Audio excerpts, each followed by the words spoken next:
Assalamualaikum warahmatullahi wabarakatuh.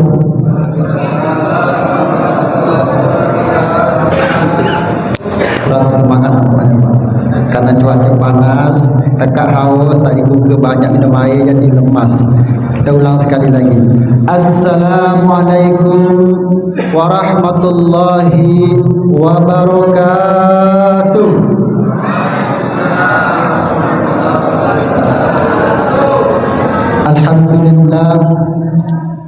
Alhamdulillahilladzi hadana lihadza wa ma kunna linahtadiya laula an hadanallah.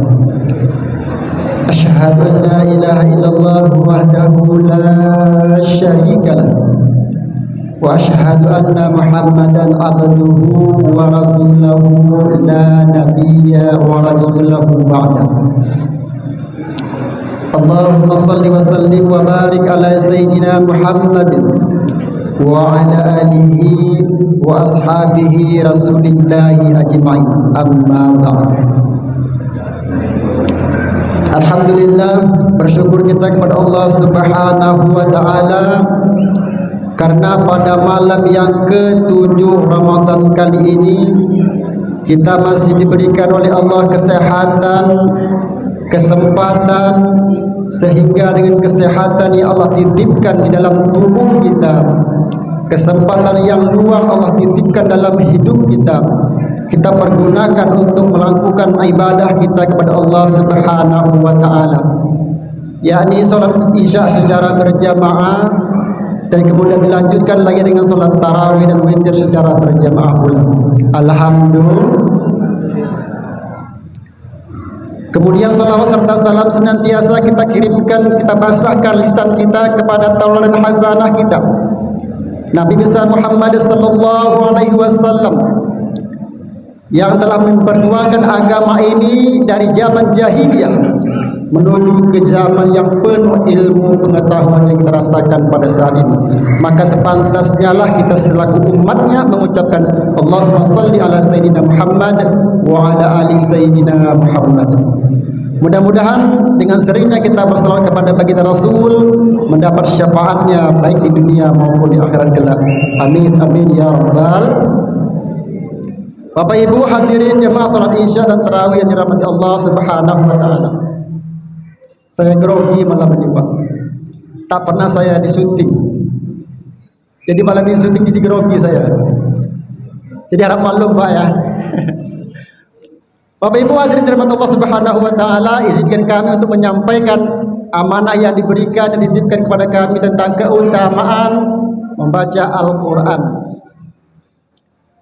Bapak Ibu hadirin dirahmati Allah Subhanahu wa taala, Ramadan adalah bulannya Al-Quran, bulan tarbiyah, syahrut tarbiyah, yang kedatangannya kita nantikan jauh sebelum datangnya Ramadan. Kita berharap kepada Allah Subhanahu wa ta'ala dalam sujud kita, dalam doa kita, kita ungkapkan doa dengan penuh harap kita kepada Allah Subhanahu wa ta'ala. Allahumma barik lana fi Rajab wa Sya'ban wa ballighna Ramadan. Begitulah pengharapan kita kepada Allah Subhanahu wa taala. Ya Allah, selamatkan kami bulan Rajab dan Sya'ban dan pertemukan kami dengan bulan suci Ramadan.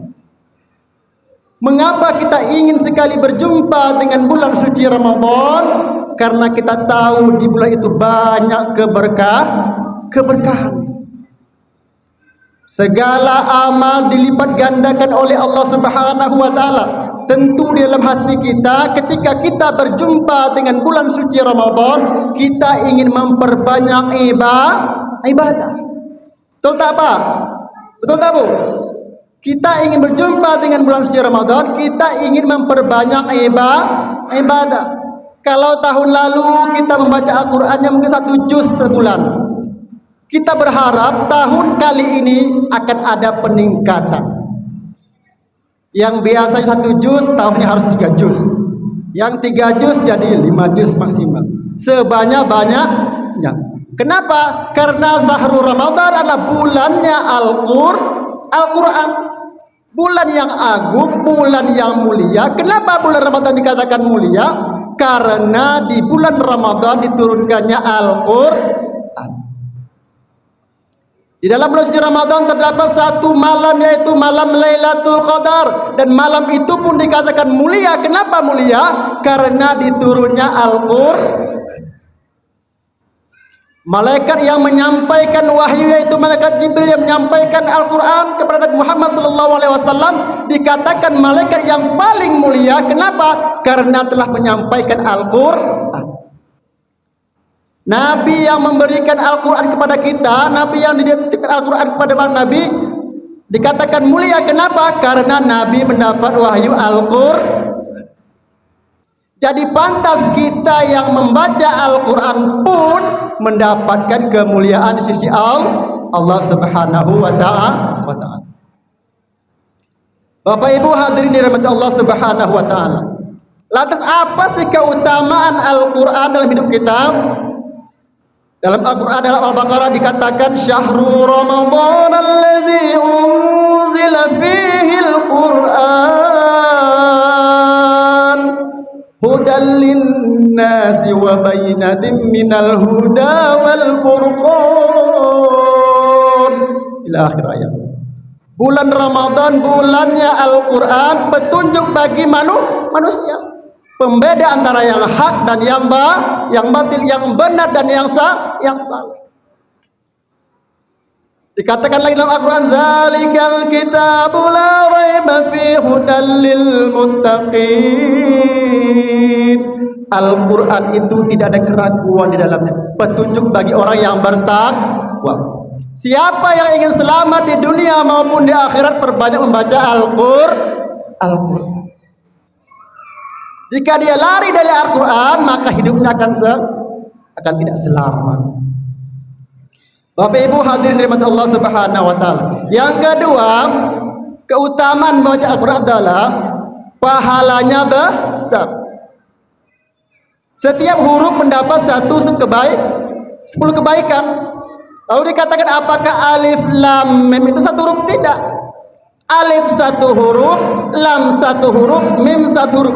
Alif lam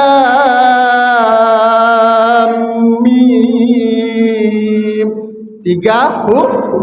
Jadi setiap kita baca alif lam mim mendapatkan 30 kebaikan. Bayangkan Pak, bayangkan Bu, seandainya kita baca Al-Quran 1 juz 1 malam, berapa kebaikan yang kita dapatkan?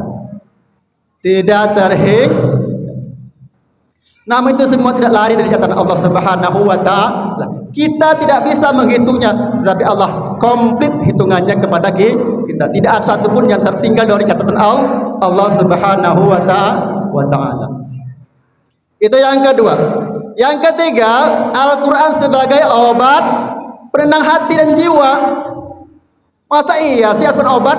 Coba Pak kita lihat orang yang ruqyah. Pernah Pak lihat Pak? Ketika dibacakan Al-Quran itu bagaimana reaksi mereka? Kepanasan itu tandanya Al-Quran sebagai obat. Kalau ada di antara kita yang mendengarkan Al-Quran berkomandang, ketika mendengarkan Al-Quran dilantunkan di masjid-masjid, di surau-surau, merasa terganggu, berarti ada yang sakit di hatinya Pak. Karena Al-Quran adalah obat. Jika ada di antara kita yang terganggu dengan baca Al-Quran, berarti ada yang terganggu, ada yang sakit di hati kita. Segeralah diruqyah. Bapak Ibu hadirin dirahmati Allah Subhanahu wa Ta'ala. Al-Quran itu terbagi kepada 3. Di dalam dunia mendapatkan petunjuk, ketika di alam kubur mendapat penerangan. Jikalau ketika meninggal, semua saudara kita menghantarkan kita lalu meninggalkan kita, tidak ada satupun yang menemani kita kecuali Al-Quran. Ketika di dalam padang mahsyar, ketika semuanya sudah kiamat, semua tidak ada pertolongan kecuali syafaat dari Rasulullah SAW dan Al-Quran. Al-Quranlah sahabat kita. Maka dari itu perbanyaklah membaca Al-Quran. Ramadan adalah bulannya Al-Quran. Mari sama-sama kita perbanyak tilawah Al-Quran. Mudah-mudahan senantiasa membekas dalam hidup kita, baik di bulan Ramadan maupun di luar bulan Ramadan. Bapak Ibu hadirin rahmati Allah Subhanahu wa Ta'ala, kiranya ini dapat kami sampaikan, lebih kurangnya mohon dimaafkan. Billahi taufiq wal hidayah. Assalamualaikum warahmatullahi wabarakatuh.